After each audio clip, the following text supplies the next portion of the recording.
Good morning. This is Diane Proctor, the chair of the Town Government Committee of the Concord Carlisle League of Women Voters. And we welcome you this morning to a discussion about the voting process in Concord. As we know, there have been some changes in the precinct organization, and therefore we are particularly dependent upon and grateful for the hard work of Kari Maitari, who is the town clerk of Concord. And she's here today to present and explain to us exactly what happened, how we got organized, and what we're doing. You can participate in this discussion in two ways. One, you can put your questions in chat as Kari talks, or later on, if you would prefer to put your questions in chat, and Carlin Reed will be graciously covering the chat box. Or you just simply raise your hand, either by raising your hand or by using the raise your hand function, with which we are all now very familiar on your computer. Before we actually hear from Kari, we're going to see her in a visual right now. The League of Women Voters, under the leadership of Carlin and Nancy Confrey, who is the chair of the Voter Service Committee, have put together a video which explains to us how, in fact, we vote and what we do. So we're going to begin with that video, and with particular thanks to those who are involved in organizing it.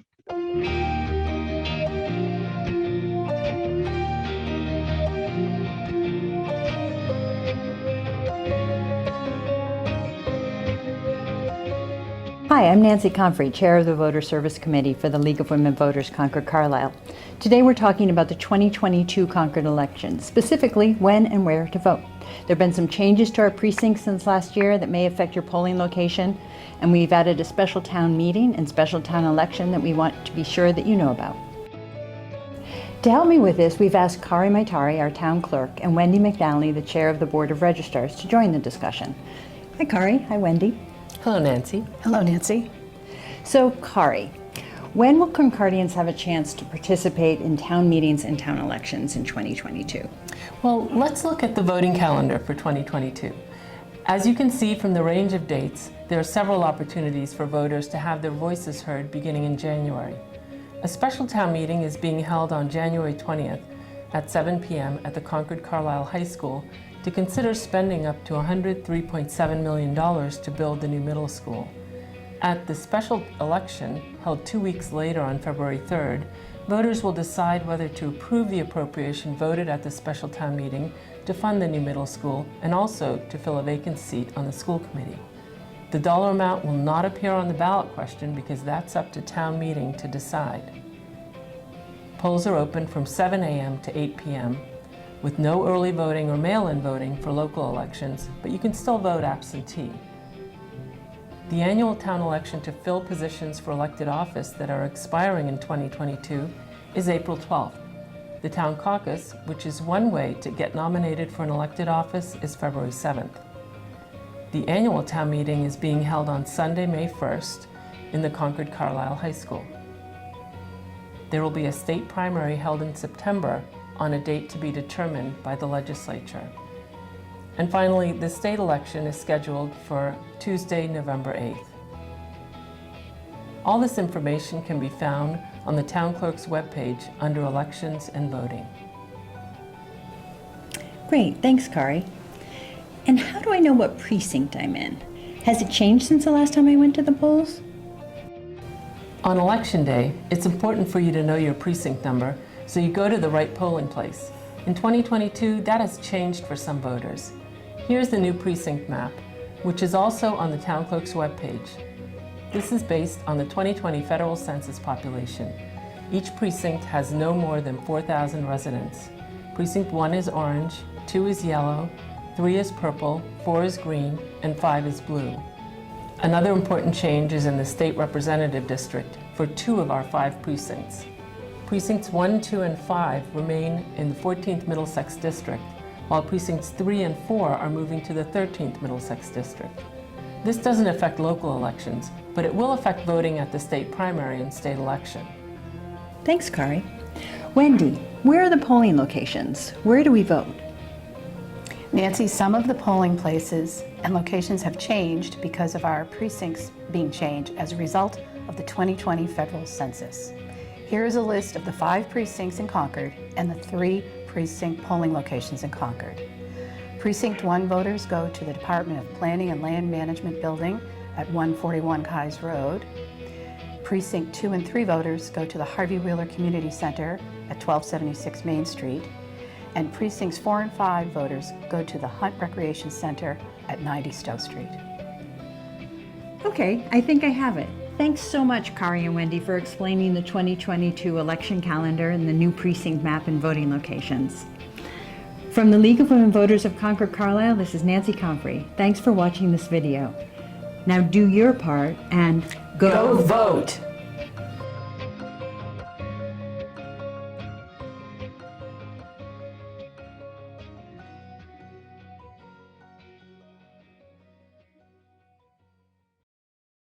What a terrific video. It not only gives us information, but it refers us to places where we can refresh that information. Kari, welcome again and take it away. Thank you so much. And thank you to the League for inviting me to speak. And actually, it was a lot of fun making that video. And I'm grateful for the ability to get this important information out that way. So I'm going to talk about re-precincting, redistricting, and what lies ahead for voters in 2022. Now, the process for re-precincting or drawing new precinct lines is the same for all communities across the Commonwealth. And while it's time-consuming, it's normally pretty straightforward. Here's how the process is supposed to happen. I'm describing it in a nutshell, so rather than name the many state agencies involved, I'm going to simply say state when referring to them.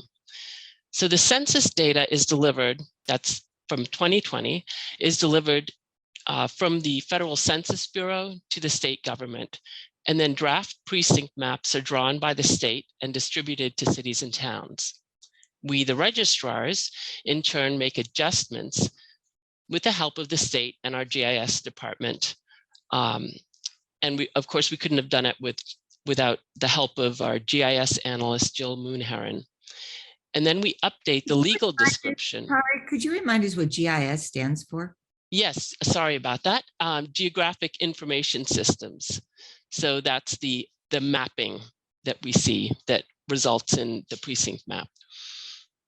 So then we update the legal description to correspond with the updated map describing precinct boundaries using roads, paths, rivers, rail lines, and town boundaries so that they're physical descriptions that can be seen. The precinct block report, which describes what it says, the precinct number for every census block is also updated so that these 3 things, the precinct map, the legal description, and the precinct block report become the re-precincting plan. The registrars then present their recommendation of the re-precincting plan to the select board, and then the select board votes the recommendation at a posted meeting. And then the locally approved re-precincting package is then presented to the state. The LEDRC, or the Local Election District Review Commission, which is comprised of 3 people, reviews and approves it. And they do this for all communities in Massachusetts. The state then updates the precinct data and we have a new map. We let voters know about the changes because these are in place by December 31st of 2021, and we're ready to usher in 2022. Meanwhile, the state legislature, once the re-precincting is done, the state legislature goes through the redistricting process, building on the newly formed precinct lines, and everything is squared away so that the congressional, state representative, governor's counselor, and state senate districts can be redrawn. And this time it wasn't actually quite as straightforward as that. This is how it was supposed to happen. And the problem was timing. And the timing, like so many things in 2020, was brought about by the pandemic. COVID-19 affected the data gathering for the 2020 federal census, and that, of course, affected the date and the final census data was released. Now, census numbers drive the shape and size of precincts. Precincts are made up of census blocks, which are the smallest unit of measure allowed by the census. The census block has to be able to follow a physical boundary, as I mentioned earlier, so we can't just draw a line across the field and move residents from one precinct to another. And precincts are limited to no more than 4,000 residents, and each precinct must be within 5% plus or minus of the target precinct population. Now for Concord, that target number ended up being 3,698, which is the total population of 18,491 divided by 5 precincts. Now, according to the timeline, the census data was supposed to be delivered by March 31st, 2021. We were supposed to have the final approved re-precincting plan back to the state by June 15th, so that there would be time to redraw the legislative districts before the November 8th deadline, and I'll explain why later. You see, the precinct lines are supposed to be the foundation upon which redistricting is built.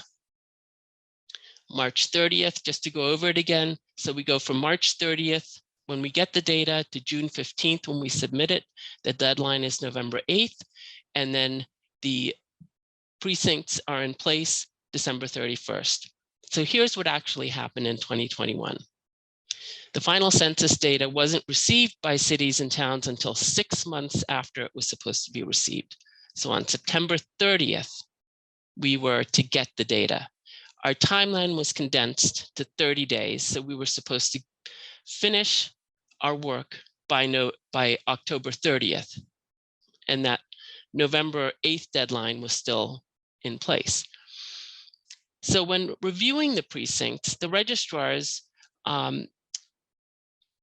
so we received census estimates in July, and between July and September, the registrars worked with these estimates to prepare a draft map. When reviewing the precincts, the registrars also kept an eye on polling locations, because let's face it, what really matters when you move from one precinct to another is where you go to vote. We all have the same ballot for local elections, but people within walking distance of a polling location don't want to drive 20 minutes to get to their polling location. In fact, some people refuse to vote when it becomes so much of an inconvenience. So the registrars had reimagined Precinct 3 to include almost half of Precinct 4, which is long and narrow, making its existing polling place very inconvenient to some voters. So I'm just going to share the screen so I can show you what we had reimagined. Patients. Okay, so this was the precinct map that the registrars were thinking of proposing to the select board, so that precincts 2 and 3 would still vote at Harvey Wheeler and wouldn't have to go all the way to Ripley. People who were here, because this is where Precinct 4 had stretched to, wouldn't have to go all the way to Ripley to vote. So the Census Division had reworked and provided us with this draft census map, and we were ready to present it to the Select Board for approval. Then on October 4th, the governor signed legislation into law that flipped the order of re-precincting and redistricting, and we had to put the precincts on hold. So why did redistricting move ahead of re-precincting? It made no sense, especially since the precincts that were used as building blocks were from the 2010 census and didn't reflect population changes in the last 10 years. As I mentioned earlier, redistricting had to be complete before November 8th, 2021, which would have been impossible if the updated precinct information wasn't available before October 30th. The state legislature definitely can't move that quickly. So let me explain a little about the redistricting process to explain the November 8th deadline. I'll just stop sharing for a moment here. Last year, the legislature added 13 majority minority House of Representative districts to the 30 existing similar districts. So this is where the majority of a population in a certain area is comprised of a minority, and to allow them to have fair representation, this would allow them to become a voting bloc. So this resulted, these additional majority minority districts resulted in the redrawing of lines for all 160 districts. So this made it very likely that some state representatives would have found themselves living outside of the district that they were representing. The state constitution requires that representatives have residency for at least a year in the district that they represent. So time was needed to allow representatives to relocate back to the districts they represent if district lines now excluded them. The hard deadline for state reps to move was November 8th, because we have a state election this year on November 8th. So redistricting had to be completed by November 8th. And the only way to do that was to change the law and flip the order of redistricting. As I mentioned earlier, redistricting was still based on precinct lines, but rather than using 2020 precinct lines, 2010 precinct lines were used. So what's the big deal in which precinct lines are used? Well, for many towns, there is no big effect in redistricting because the town is entirely in one district or other. So this problem only came up for towns that found themselves split between more than one House of Representative district. And unfortunately, Concord was one of them.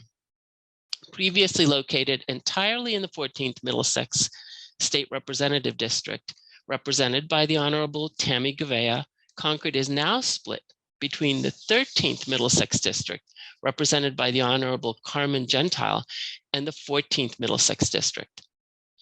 Some see this as a benefit with more representation, while others see this as a dilution of Concord's voice.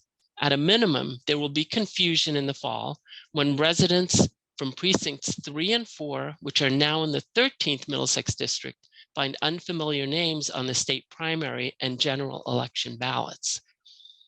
Now, keeping in mind that there is a district line running through Concord, remember that precincts change every 10 years with population changes. Sometimes a precinct will grow in land when population falls, or precinct will shrink to reflect an increase in population density. Our original plans for re-precincting had to be scrapped because we had to work around this new district line. And the first redistricting plan was awful for Concord. We would have resulted in split precincts no matter how we worked the precinct lines. So I'm going to share again so I can show you. So this was the first redistricting that was proposed. And you can see that precincts, I'm sorry that it's a little out of focus. Precinct 5, which is blue, and precinct 4, which is pink, would have been in the 14th Middlesex District, and precincts 1, 2, and 3 would have been in the 13th Middlesex District. And you can see from the green line, which defines the district line, and the shaded area, which defines the precinct line, shows these two areas that would have had split precincts. Now, I'll explain that a split precinct means that a precinct is split between the two state districts, which means we have two ballot types at that precinct during state primaries and state elections. That's going to lead to confusion for voters. It's going to lead to confusion for election workers, and it was just a really bad idea. And so Concordians let their voices be heard at the public hearing of October 15, 2021, when the draft state Senate and state House district maps were made public. And our voices were heard a little. The result was a change in how the district line between the 13th and 14th Middlesex District intersected the town of Concord.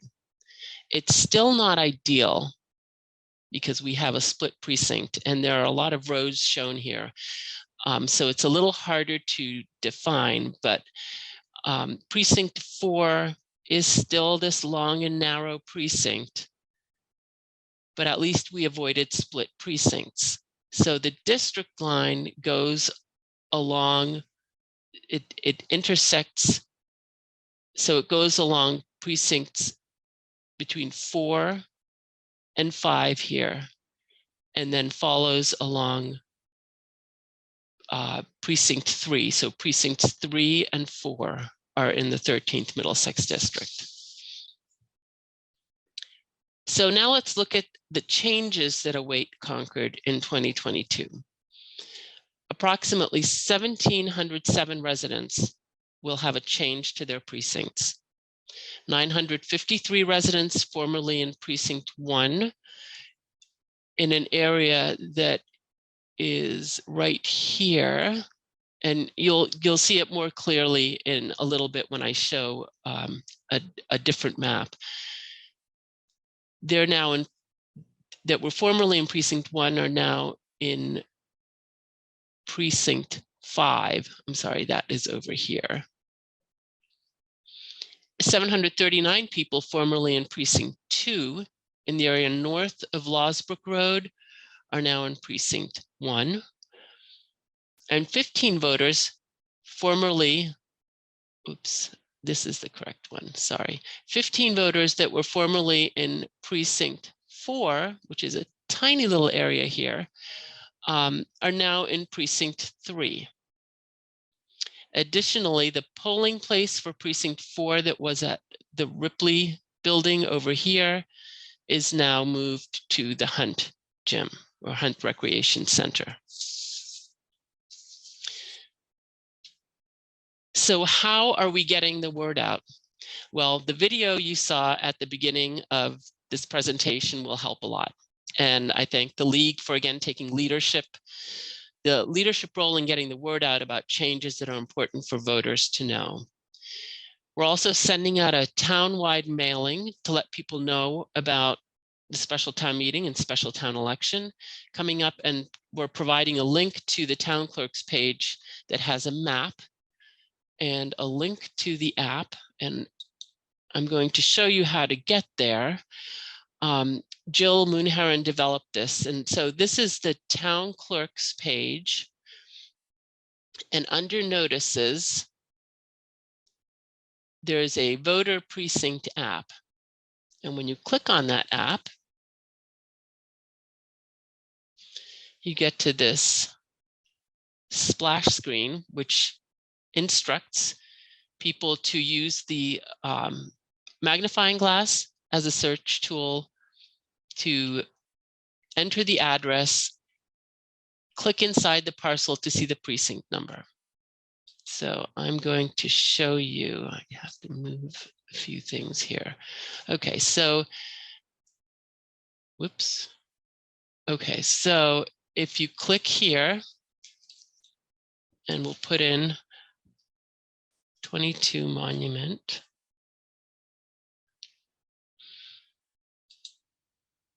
It zooms you in to the census block that contains 22 Monument Square. And when you click on it, you can see that 22 Monument Square, the block that it is contained in, is in precinct 4.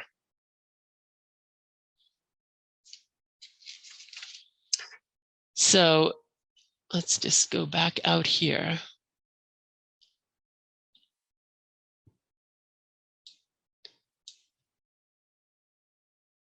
Okay, so you can see here the black lines show where the 2010 precinct lines were. So you can see this is an area of people who were in precinct 5 and are now in precinct 1. Here is the area of people who were in precinct 2, but are now in precinct 1. And then there's a small area here of, I'm not actually sure if there are any people in this block, but this is by the West Concord Railroad Station that are now in precinct 2. And then here is the small area, Oxbow Road, that is now in precinct 3. The challenge with changing the precinct lines at all is that when you move a block, you can't choose how many people in that block you move. There is a set number. And so when you move people in a block from one precinct to another, you're increasing the number. And we have that, those magic limits of the, plus or minus 5% and no more than 4,000 people. So you're adding and you're taking away. So we can't go lower than 5% less of the target population for each precinct. So there's a lot of moving around that has to happen. So the state is still working on updating the precinct information in our central voter registry. And as soon as that happens, we'll be sending a postcard out to all voters, to every household with a voter, to let you know what your precinct and polling location is for 2022. And it is unprecedented that we're still waiting for this precinct information to be received, but here we are. And we still haven't received it. I wanted to delay sending out the census, hoping that I would have precinct information, but we are moving ahead with sending out the census because that sets us further behind in updating that information. So we're really struggling to try to get the word out when we don't have a reliable tool. This is a reliable tool, but it's not like the Secretary of State's site that says, what precinct am I in? Who are my legislators? That is not working yet because we don't have that information updated. So that's all I have to report. And I want to thank you again for inviting me here and for being such a strong advocate for democracy in Concord and Carlisle. It's been a real honor to present to you today, and I'm happy to take any questions that you have. Thank you so much, Kari. If you could stop the screen share, that would be terrific. Oh, absolutely. Thank you. Thank you. I have a question. When you go to that map and you push on your street and you find your space, it didn't seem to indicate where you vote. So if somebody wanted to, so I found out that I'm in precinct 1 and that, so I know that. Now, does the map go further and say precinct 1 votes blank in a particular place or not? Then I have to go to another site to figure out where I vote? It's actually, you can click on the polling place, the polling location, and it will indicate where that it's a polling place for precinct 1, for instance. And there's an image there. But that's a good point. And that may be something that I ask Jill to add in. I think that's a really good idea. I think it would be helpful because then you get all your information in one swell swoop. I mean, you know exactly where you're meant to vote and exactly. This is so helpful. And I imagine it has been frustrating and difficult for you all to try to balance all of these kind of conflicting concerns. Kari, I know the state has been working on a new voting law that will enable register voting on the day of immediate registration for voting on. Where are we in terms of absentee ballots, mail-in ballots? Right now, given COVID and everything else, are there any changes that you can foresee in the future, or are we back to what was normal? Yeah, unfortunately, the vote by mail provision that had been put in place during COVID expired December 15th without the legislature extending it, which was really disappointing. So in the mailing that's going out, I think today or tomorrow, one side has information about the, what will be on the ballot, what is the warrant article, the fact that one has a dollar amount, the other does not. And on the other side, there's an absentee ballot application. So we're really going to encourage people to use absentee voting. Okay, that is helpful information, particularly for people for whom mobility during this time period is a challenge. I think we have some important questions in the chat box. Carlin, can you help us? Sure. Let's go with start with the very obvious one that we probably should have included in the video. And I really do appreciate Julie for pointing this out. What is the application deadline for getting an absentee ballot? That is a great question. The deadline is actually the 4th business day before the election. So it will be Friday, the Friday before at 5 p.m. And That's the absentee voting by mail deadline. Absentee voting in person deadline, the deadline to apply is noon the day before. That's for in-person absentee voting. okay, let's put this to the calendar itself. So the actual dates, if we can figure that out. Yes. So the special election is Thursday, The February 3rd. So the absentee, maybe this is why we didn't put it in the video. We didn't figure out the actual Right. date stuff. Right. Okay. Okay, well, I think it's January 28th. Right, it looks like 28th to me. that's Yeah, the Friday Friday. the 28th. So January 28th is the last day for absentee ballot is that to mail it in? That is when we would have to receive Okay. any mailed in requests. Okay, so that's the receipt date, January 28th. All right, and the other Yes. absentee ballot deadline? The in-person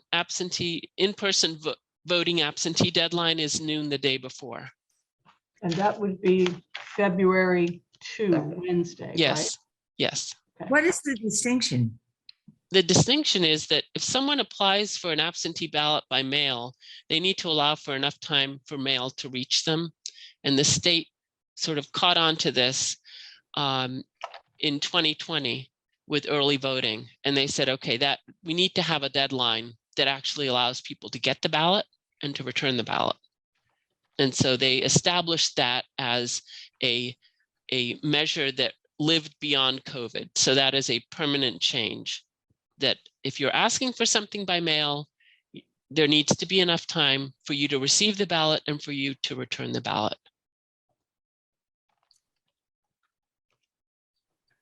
Okay, should we go with another question? That'd be wonderful. Thank you, Carlin. All right, sounds good. Nancy Confrey, any estimate for when the Secretary of State's database will be up and running?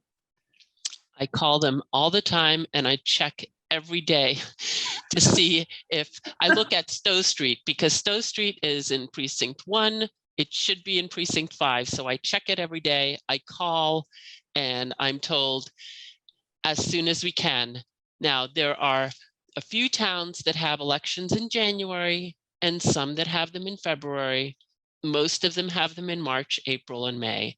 So we're getting priority attention, but we haven't seen the results of that yet. And that's really frustrating. Okay, maybe if we all click it, they'll check the number of hits on that website and say, Yes. activity going. Okay, next question. This is from Carrie Rankin. Carrie, thanks for joining us. Thanks for the presentation. When you send the postcard to constituents, will you indicate on it that there's a change? She's concerned that people generally don't know their precinct number and will just assume that they typically go to the same place that they've gone before. If we do a town-wide mailing, then we're going to draw the attention to the voter to look. Your precinct number may have changed because someone who is in precinct 5, for instance, and now, well, precinct 1 is still voting at 141 Kais Road. Someone who was in 5 may be in 1 now. So their polling place might not have changed, but their precinct has changed. So we're trying to let everyone know that you need to pay attention. Okay. Diana, is it okay if I back Keep up to a going. question? No, that's fabulous, because I don't see any raised hands, Carlin, so that's great. Tanya, you asked a really good question. I'm going back to your question right now because I've been worried about this too. Tanya's asked, she's concerned about the Ward 4, the precinct 4 residents. There are some there who walk to the Ripley gym to vote, but now they'll need to go to Ripley School, but now they'll need to drive to the Hunt gym. Not everyone's able to drive or walk a long distance. Will there be a shuttle service for those needed? And Tanya, I'm presuming that's a shuttle service from Ripley to the Hunt gym. That's what you're asking, is that right? I think that's.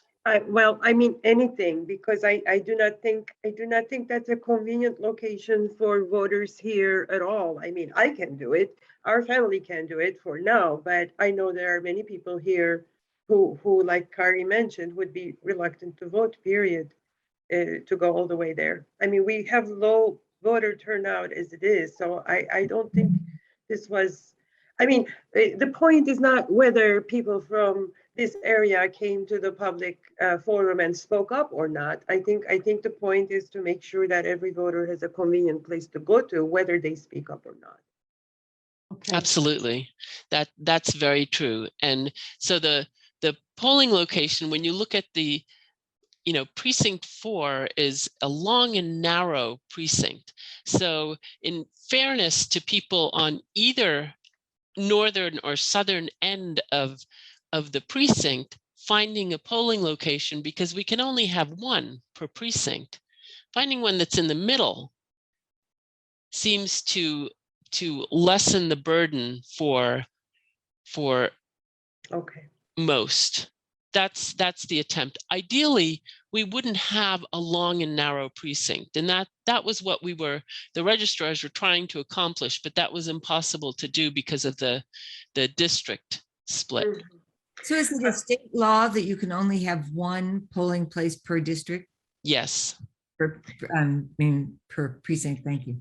Yeah. I think this really highlights, as an aside, the need for some transportation reform, which provides people shuttle service to, the town centers or whatever.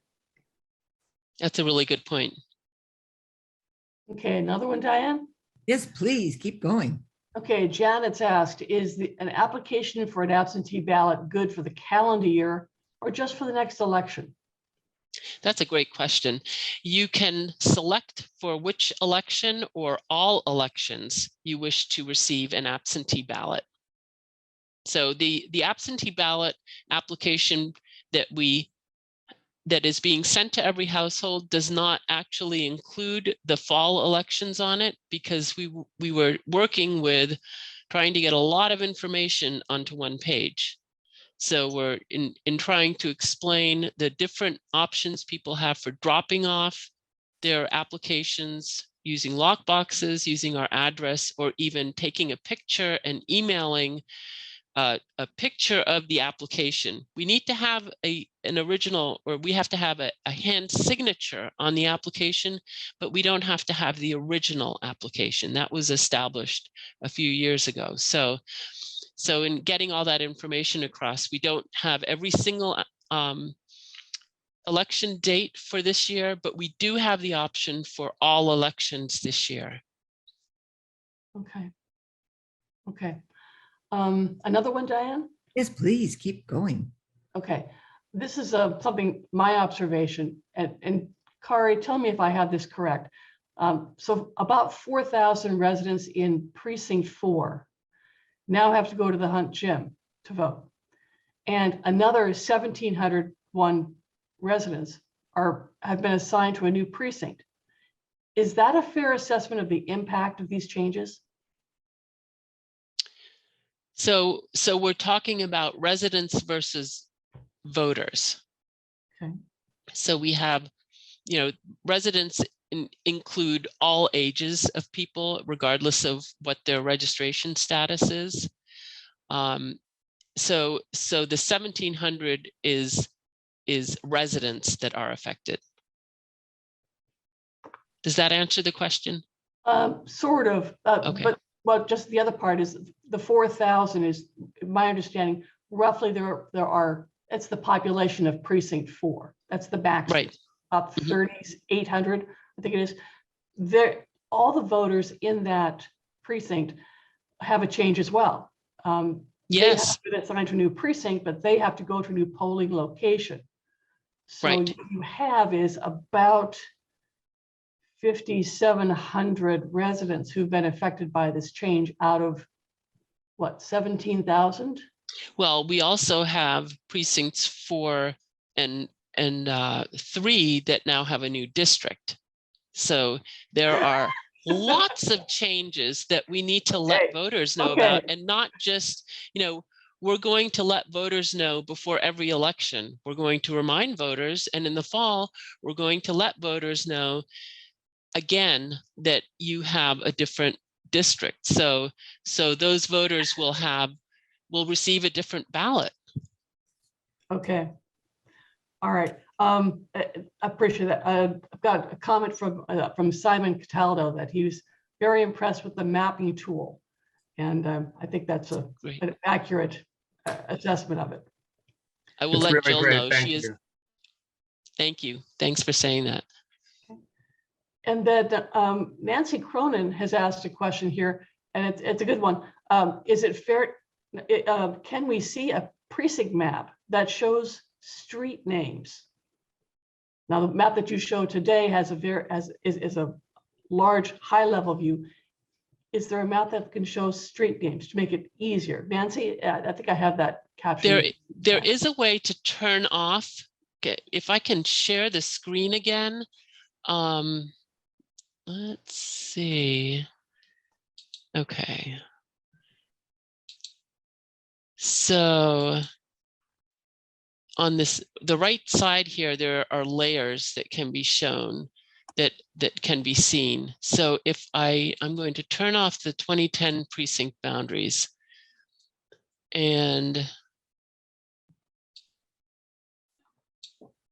then I'm going to turn off the shaded area. So that makes it a little harder to see, but you can, when you zoom in, you can see the street information.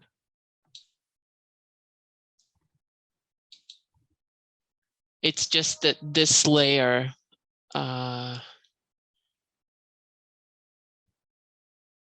I don't think that there's a way to show. I can actually ask, I will ask if Jill can actually give us a layer of streets that can go on top of the shading. Okay. Really helpful, I think. Yeah, and we'll also have. I'm working with the postmaster to have large precinct maps at the post offices. Oh, wow. Because that's a freely accessible area that people can get to see. We have a question. Thank you so much. We have a question from Janet Rothrock. Good morning, Janet.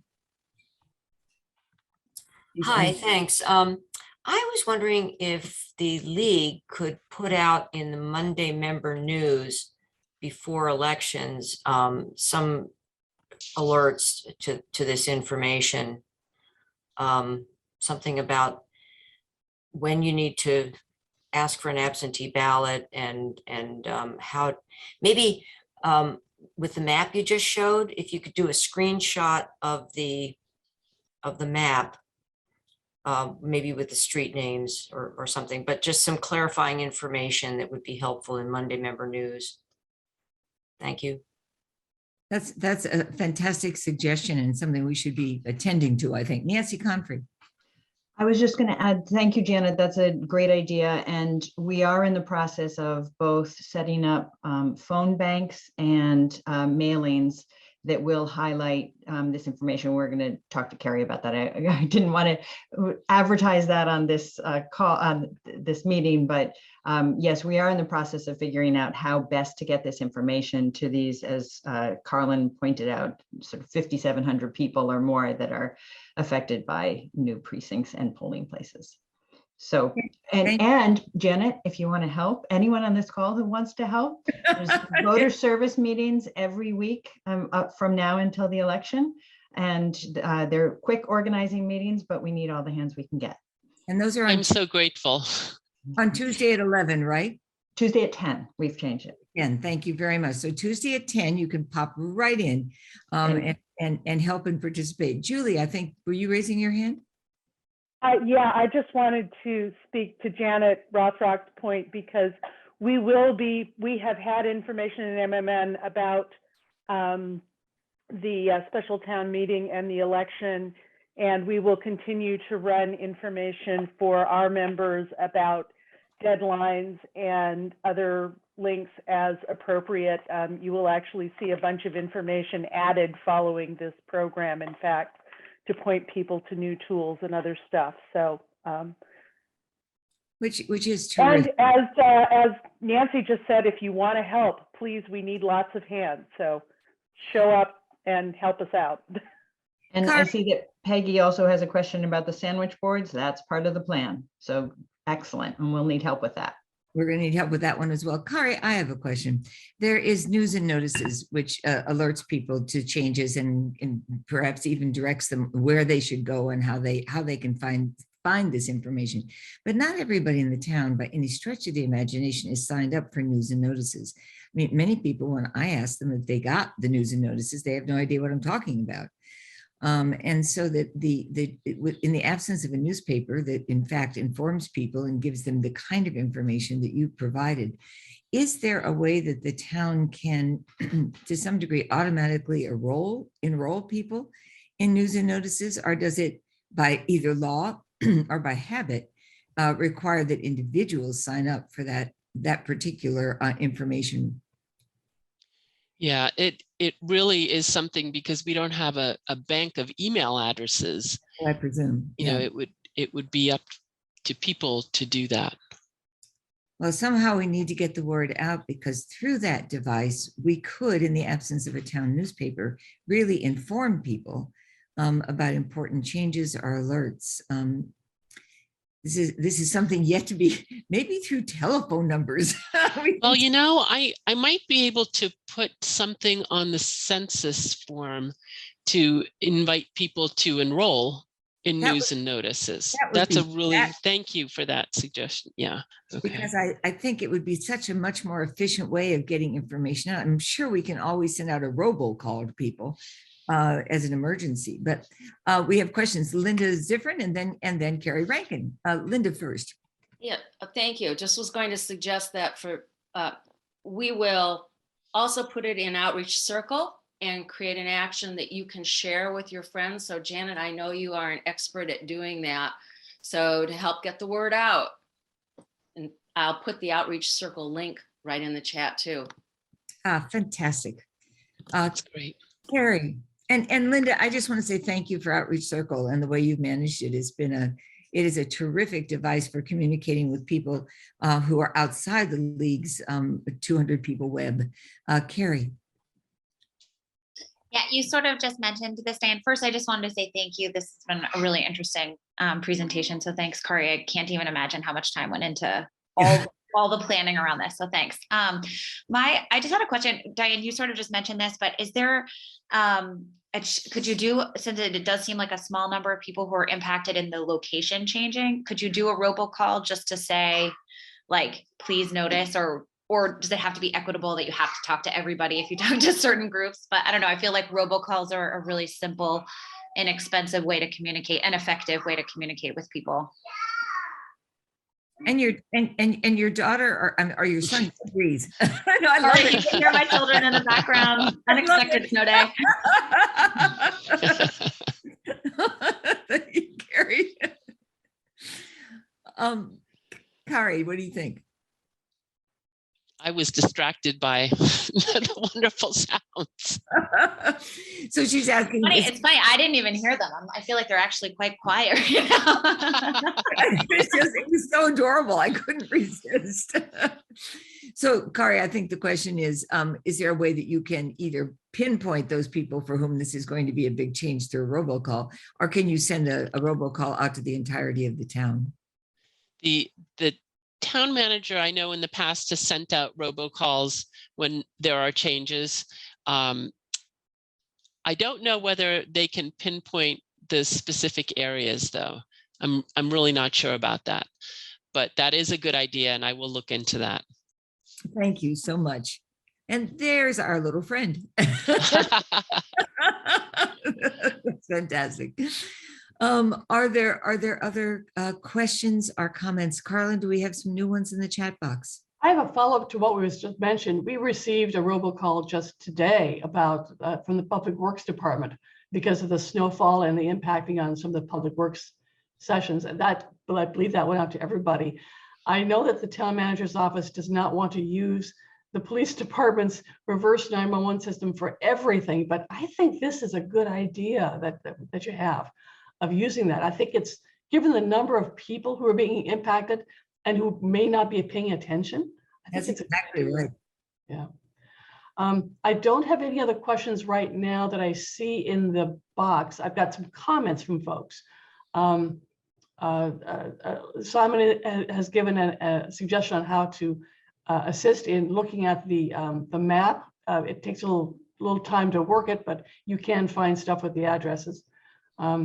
Linda, you've talked about a way of dealing with a way of helping how to get the Votes Act passed. And of course, you've got Peggy's suggestion about using the large sandwich boards. That is one of the reasons that the league is around in Concord, right, Diane and Julie, is to help get the word out about voting. It's really important and essential it's essential to our being. Right. It's called League of Women Voters. It is part of the reason. Kari, a question came up in the context of one of the committee meetings I watched. Do you have enough people, enough election workers to help explain some of these changes coming up at special town meeting and the special town election especially? Do you have enough people? Election workers, we are actually looking for more. I'm just working on the schedule, and it's amazing how many people, and part of it is the COVID surge again. You know, people are staying away, and so we are looking for more. So if anyone's interested in helping out, please contact us, townclerk@concordma.gov. We'd love to hear from you. Thank you. And thanks to everyone who is already helping. Julie? I was going to say that since we are the League of Women Voters, I think this would be a case where if you wanted to give us a short text that we could include in our community section of our weekly newsletter, saying with the contact information and what you need, I would cheerfully run that from now until whenever. Thank you so much. I will do that. That would be great, and you can send it directly to me, Kari, if you want, or you can go to Nancy, either one. But I think one of the things that we have done before is to recruit our members to assist with elections, and I think we are. I'm going to speak for my fellow board members and other league members. We're happy to do that kind of thing. So wonderful. I'm grateful. Oh, Carlin, go ahead. One last thing, that video I found out yesterday, the video that was done, it's 4.5 minutes long. It's being run about every 5 minutes on the local TV station's news feed under its bulletin board on channels 8, 9, and 99. So it's not only published on the website, Kari, but you and Nancy are famous worldwide now on TV too, so you can watch that. But that's great. I'm really glad that it's getting out there because people need to know. Thank you so much. Speaking of getting out there, Kari, the town hall is closed today because of snow, and this is a holiday for you. And yet without so much as a blink or so much as a hesitation, you showed up. Of course. Yes. That's what we want everyone to do, is to show up, to vote, to participate in government. And you are a model for all of us, Kari. Your resilience and your good humor through all of this has been just amazing. So thank you very much. Thank you. I want to thank Carlin for covering the chat box, Julie and Peggy Wargelin in the background for managing all of the technical aspects of all of this, and for everyone who's participated in this call. And we will make this particular conversation available for people on our website, and I hope, in fact, on our Monday Member News, a link to how to be able to view it. So, Kari, thank you very much. Thank you, everyone. Thank you. activated. And I hope you have a delightful snowy day. Mhm. Bye.